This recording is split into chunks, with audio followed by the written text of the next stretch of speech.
In 62 BC, the most disciplined man in Rome walked into his office and fired someone before they had done anything wrong.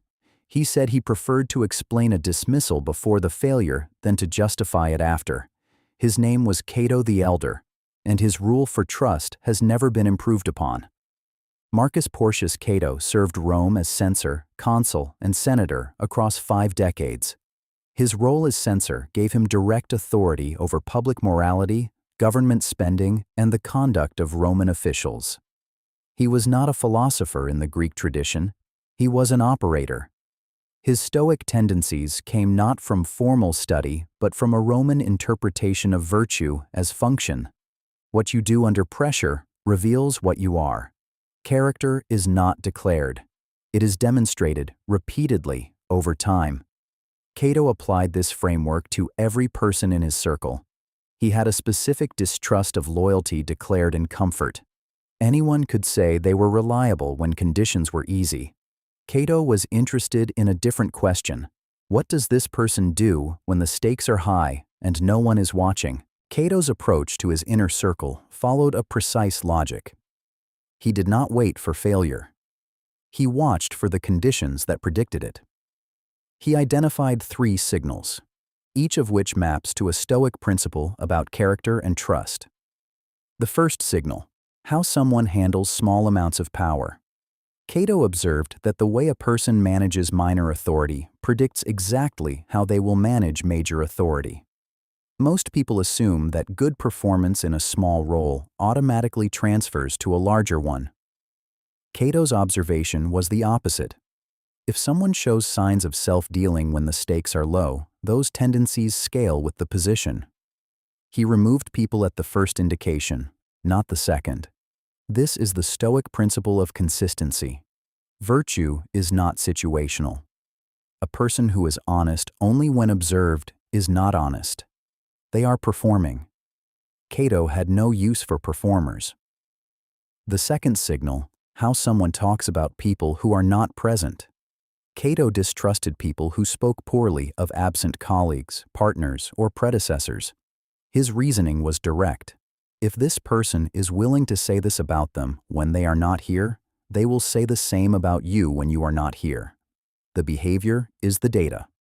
The third signal: how someone responds to being wrong. Cato watched closely for how people handled their own errors. The response to being wrong reveals more about character than any success.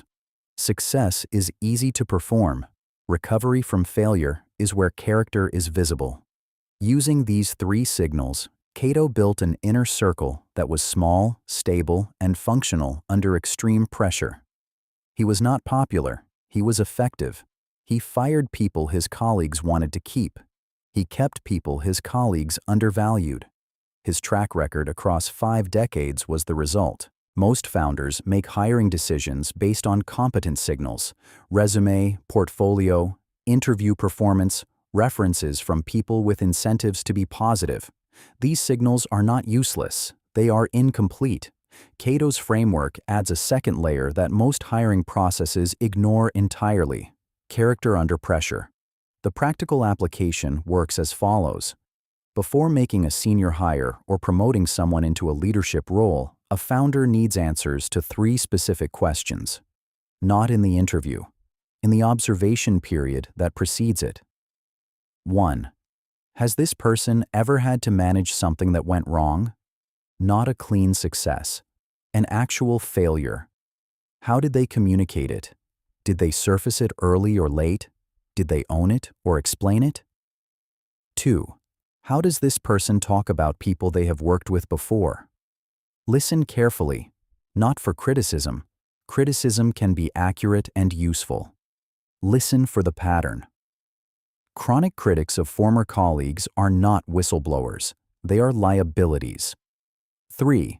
What does this person do with small amounts of autonomy? Give them a low-stakes project with minimal oversight.